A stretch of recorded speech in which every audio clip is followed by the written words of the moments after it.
அவனி என்ன அமீருடைய காதல் கதை நமக்குமே ஒரு மேஜிக் மாதிரி தான் தெரியுதுல்ல. 3 வருஷம் எப்படி போச்சுன்னு தெரியல.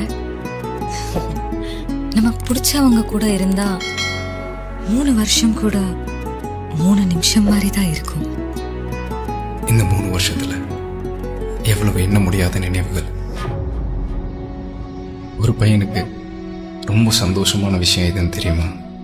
அவனுக்கு ரொம்ப பிடிச்ச பொண்ணு அவனோட காதலை ஏத்துக்கிறது தான். நான் நினைச்சு கூட பார்க்கல நீ எனக்கு ஓகே சொல்வேன். இந்த வேலண்டைன்ஸ் டேக்கு எல்லாருக்குமே ஒரு சர்ப்ரைஸான நியூஸையும் அவங்க ரிவீல் பண்ணிருக்காங்க. ஏப்ரல் மந்த் 20th அன்னைக்கு அவங்களுக்கு மேரேஜ் மேரேஜ் டேட் அனௌன்ஸ் பண்ணிருக்காங்க. அண்ட் இந்த ஜோடிக்கு நிறைய பேர் அவங்களுடைய வாழ்த்துக்களை தெரிவிச்சிட்டு வராங்க. எஸ், பாவனி இந்த காதலுக்கு ஓகே சொல்லுவாங்களா மாட்டாங்களா அப்படின்னு நிறைய பேர் காத்துட்டு இருந்திருக்காங்க. அதுக்கப்புறம் பாவனியுமே அமீருக்கு ஓகே சொல்லிட்டாங்க. அண்ட் அதுக்கப்புறம் இப்போ அவங்களுக்கு மேரேஜ் அப்படின்ற டேட்டையும் அனௌன்ஸ் பண்ணிருக்காங்க. இந்த விஷயம் இப்போ சமூக வலைத்தளங்கள்ல வைரலா பரவிட்டு இருக்கு.